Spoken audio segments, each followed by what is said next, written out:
कभी कभी उपासक फंस जाता है। सामने वाले को प्रसन्न करने की चेष्टा में कभी कभी उपासना में बाधा खड़ी हो जाती है। ये कैसे संतुष्ट होगा? ये बहुत बड़ी कमी है। इसी को कहा गया है दया बिना साधु कसाई, और दया करी तो आफत आई। सामने वाले को परमार्थ का उपदेश करके दूर हट जाना चाहिए। वो पकड़े परमार्थ को तब तो उसको निकाला जा सकता है, और यदि कहीं कि इसको संतुष्ट करके निकाला जाए तो वो कभी संतुष्ट नहीं हो सकता। ऐसी नीच वृत्ति होती। जितना आप उसको निकालने की चेष्टा करेंगे उतना ही वो आपको दलदल में धंसाता जाएगा।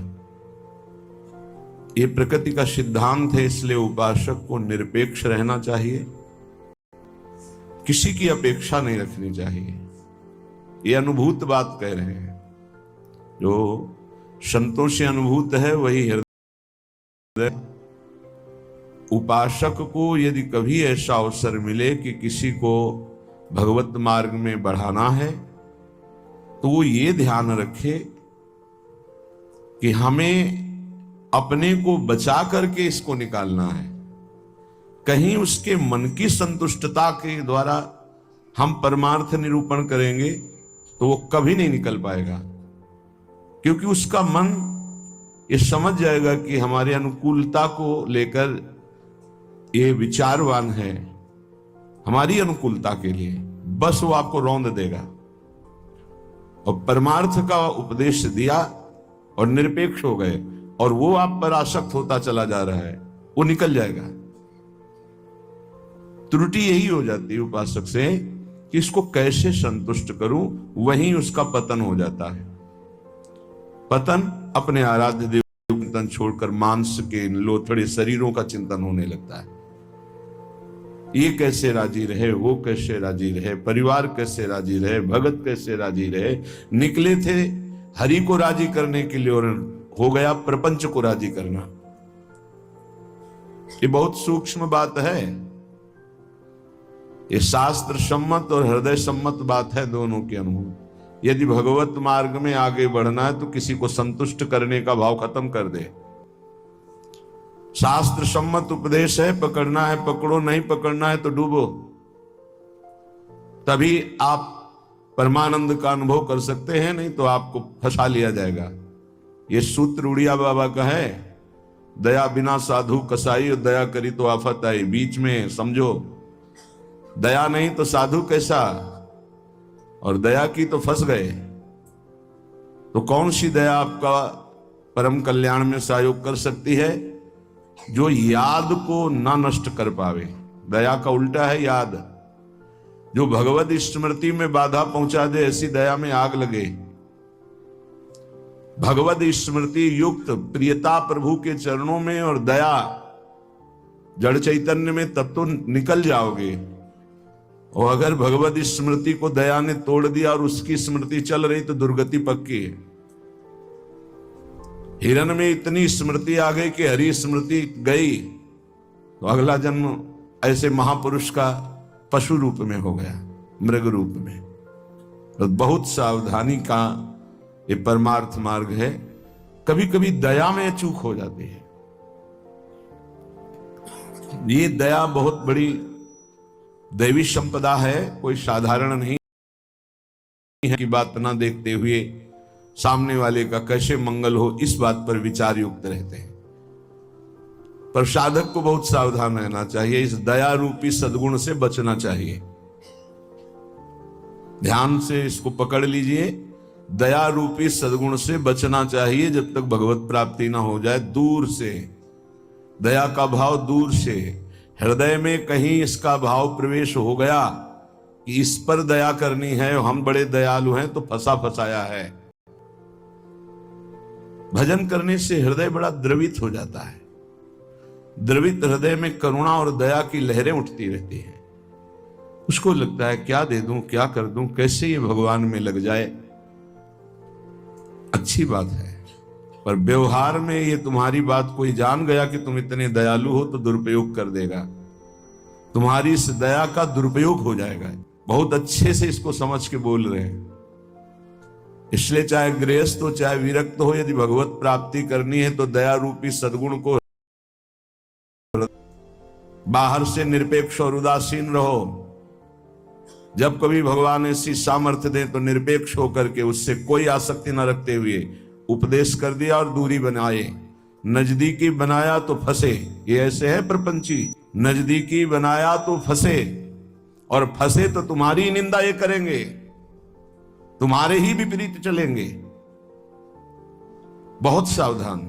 जैसे डूबने वाले को बचाने वाला जाए और चतुर तैराक ना हो, चतुर इसलिए कि अपने को बचा ले, तैराक इसलिए कि उसको भी निकाल ले, तो डूबने वाला पहला काम करता है बचाने वाले को डुबोता है और ऊपर उठ के सांस लेना चाहता है। बस ऐसे ही वंश में कामी क्रोधी लोभी ऐसे जो जन डूबे हुए हैं, साधु का कर्तव्य है उनको निकालना, पर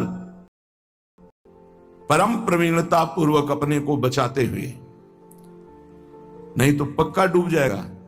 पक्का अनुभव की बात है। संतों की जो बातें होती है छाती की बातें होती, पढ़ी लिखी बातों में उतना प्रभाव नहीं पड़ता जितना हृदय की अनुभूत बातों पर पड़ता है। फिर अनुभव होगा कि बड़ा इष्ट कठोर है, वो हमारी रक्षा नहीं की, हमको बचाया नहीं, हम संकट में फंस गए। तो इष्ट शास्त्रों में संतों के रूप में, गुरुदेव के रूप में उपदेश करते हैं। निरपेक्षम मुनिम शांतम निर्वैरम समदर्शनम। कहां यहां ऐसा लिखा है कि तुम ऐसी दया करो कि उसी का चिंतन करने लगो, उसी के गले लग जाओ, उसी को अपना मान लो? कहां लिखा है? निरपेक्षम, किसी की अपेक्षा नहीं। हम उपदेश कर रहे हैं, उसको पकड़ो तो आओ, जैसे हम चाहें वैसे चलो तो आओ, नहीं तो जाओ। भगवान का ही सब बनाया हुआ खेल है, भोगो खेलो, नरक जाओ स्वर्ग जाओ, तुम्हारी रुचि। अगर मुक्त होना चाहते हो तो आज्ञा का पालन करो, निरपेक्ष रहे। निरपेक्षम मुनिम, मननशील, एक क्षण भी अपने प्रभु को ना छोड़े। ये संसार का सूत्र है। यदि आप निरपेक्ष रहे तो आपकी चरण धूल माथे पे चढ़ाएगा और आपकी आज्ञा का पालन करेगा। और यदि आपने दुलार कर दिया, उसको अपेक्षा कि ये भगवान को प्राप्त हो ऐसी चेष्टा करके दुलार कर दिया, तो वो तुम्हारी बात को रौंद देगा।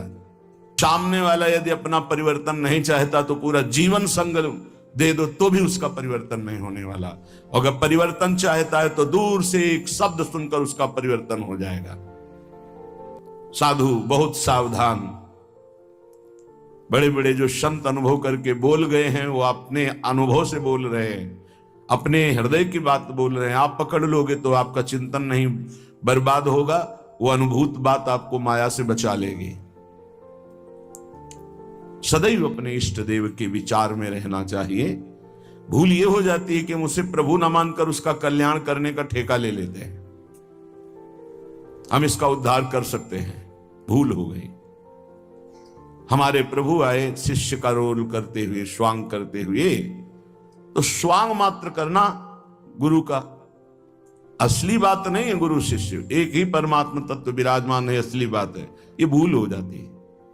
कैसे ये संभले, कैसे ये दुखों से निवृत्त हो, कैसे भगवान को प्राप्त हो। थोड़ा बस उसके अनुकूल हो गए, वो तुम्हारी हर बात रौंद देगा, तुम्हें सेवक बना देगा, अपना गुलाम बना देगा। मान लेना हमारी बात, दिमाग में लिख लेना। एक साधारण विषयी आदमी तुम्हें अपना गुलाम बना सकता है। कैसे? उसकी अनुकूलता को यदि तुमने परोसा, बस वो तुम्हारी आज्ञा का उल्लंघन कर देगा। ऐसे सात्विक जन बहुत कम होते हैं जो ये बात सोचे कि ये किसी की तरफ देखते नहीं, किसी से बोलते नहीं। इन्होंने हमारी तरफ देखा, हमसे बोले, बात किया, अहो भाग्य। ये हम अपने अनुभव की बात और संतों के अनुभव की बात करते हैं जो माया मुक्त हैं। किसी को उपदेश देकर निरपेक्ष हो जाना, यही उसके कल्याण का स्वरूप है। उसको दुलार करना अपने और उसके दोनों के पतन का रास्ता है पक्का। संसार में कहीं कोई भी यदि भगवत मार्ग में चलना चाहे तो शब्द पकड़कर निकल जाएगा माया से। और अगर गुरुजनों के, महापुरुषों के वचनों को नहीं माना तो हम लौट जाएं उसके चरणों में, हमारे ऊपर से खेले, तो भी वो कल्याण को प्राप्त नहीं हो सकता, क्योंकि वो वचन का पालन नहीं कर रहा। गुरुजनों का उदास रहना हमारे लिए अत्यंत आवश्यक है, क्योंकि जब वो उदासीन होकर तिरछी चितवन से देखते हैं तो हृदय थर्रा जाता है और धर्म पूर्वक चलता है, और जब गुरुदेव मुस्कुरा देते हैं तो उसका उल्टा फल होता है, हमें गर्व हो जाता है और हम उनकी आज्ञा का उल्लंघन कर देते हैं। ये संसार सद्गुरु स्वरूप है, ये पूरे जीवन शिक्षा देता रहता है। इसलिए हम बैरागी, भगवत मार्ग के अनुरागी या गृहस्थ में जो वैष्णवजन है, उनको ये जो दूसरों को उपदेश देना, दूसरों के कल्याण का ठेकेदार बन जाना, ये बहुत ही घातक खेल है। प्रवचन करना, उपदेश करना, दूसरों के मन को संतुष्ट करना, ये बहुत ही घातक खेल है भगवत प्राप्ति में। तब तक मुंह नहीं खोलना चाहिए जब तक स्वयं साक्षात्कार भगवान का न कर ले, नहीं तो मिटिया मेट साधना को करने के लिए ये माया प्रपंच बहुत विचित्र है।